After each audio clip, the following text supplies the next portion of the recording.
In the vastness of the galaxy, there's a species so terrifying that just the sight of them sends chills through every other being. Their history is a nightmare of brutality and violence, making them feared by all. But what happens when their existence becomes a curse for the entire galaxy? The mystery unfolds. Before continuing the story, tell me which city you are watching from. I want to know how far this video has come. Don't forget to like and subscribe to the channel so I can send you exciting stories like this every day. Of all the sapient races who inhabit the galaxy, of all the monsters and fiends who prowl the darkness that lies between stars, none are more feared nor more reviled than the humans. There are many reasons for this, but the most obvious of them is their appearance.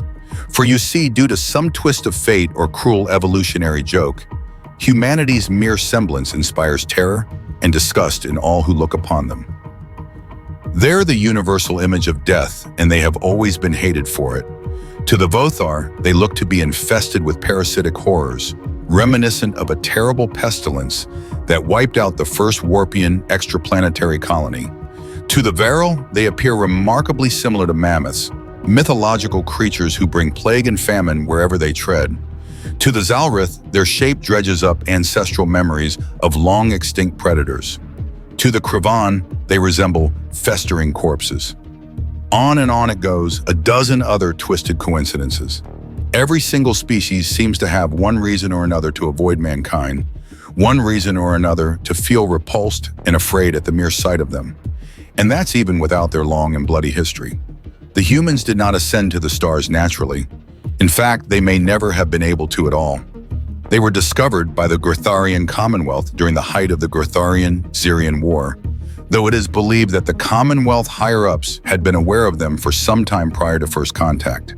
By that time, humanity had already pushed themselves and their planet to the brink. Years of consumption, pollution, and war on a global scale lead to economic and ecological collapse. The oceans turned lifeless, formerly fertile soil became eroded, and the climate system was thrown into chaos. Through the mass extinction event, their civilization clung on to life by a corporate thread. The impoverished ruins of society only surviving through indoor agriculture, water desalination, controlled environments, geoengineering, and sustainable energy. The Gorthar were horrified, both by the appearance of the humans and by what they'd done to their world. But they also saw an opportunity. The Gorthar themselves were never a strong race. Spindly quadrupeds with no natural weapons, they relied almost entirely on their prehensile tails and high intelligence to get by. During times of conflict, such as their war against the Zirian sovereignties, they were heavily dependent on drones and subjugated primitives to fight their battles for them. Mankind was the single most destructive and depraved sapient species that had ever been discovered, with their mere appearance serving as a potent psychological weapon. The Commonwealth wanted them, and as the central economic powers of the Milky Way, they tended to get what they wanted. They offered the humans primitive FTL technology and welfare aid in exchange for their service. Humanity would be propelled into the space age and would be given the tools necessary for restoring their withered home. But in return, they would serve as the Gorthar's mercenaries. The Commonwealth merely wanted to use their new allies as shock troops against the sovereignties. But the humans would go far further than that. The chaotic governments of Earth not only supplied a steady stream of disposable cannon fodder from their overpopulated slums, but they also utilized some of the most horrifying weapons imaginable against their enemies. After the Zirian blew up an unarmed medical vessel that may or may not have been deliberately led into danger by the human military, it was code black for them. The humans unleashed a string of horrific pathogens upon the United Republic forces, terrible plagues they snatched from the festering pits of their homeworld and enhanced through genetic engineering. One by one, the Zirian colonies fell silent as the cold touch of the human pestilence descended upon them, leaving mountains of the dead and dying to rot in the dark. It was a disgusting atrocity, an abominable waste of intelligent life, one for which even the human governments have little true excuse. In just 2 months, mankind had taken more lives through their atrocities than all the other factions had managed over the last 7 years of war combined.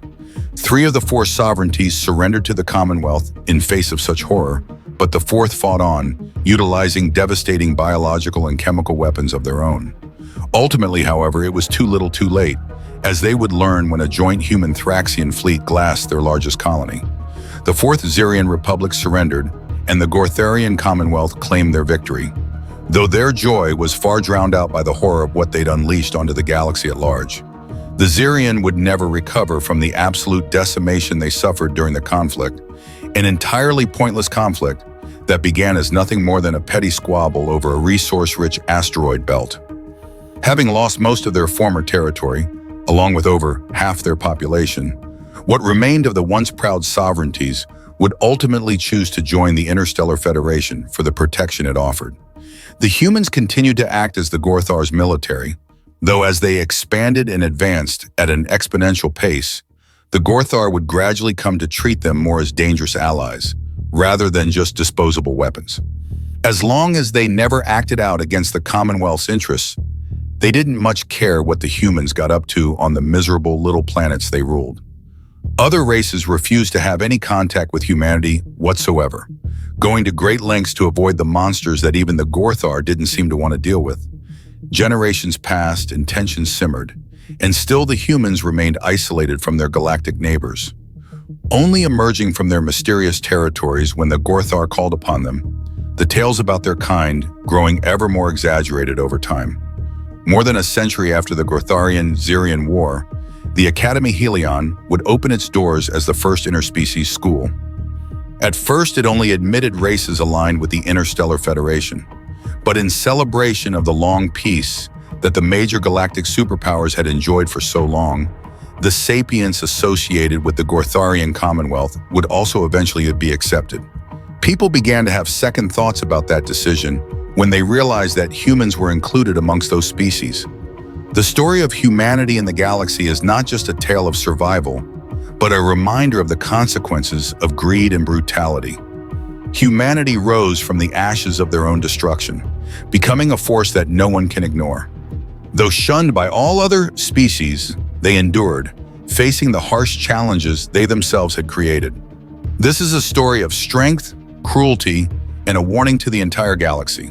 If you found this story intriguing and want to explore more strange worlds, don't forget to hit the subscribe button and turn on notifications so you won't miss any of our future videos.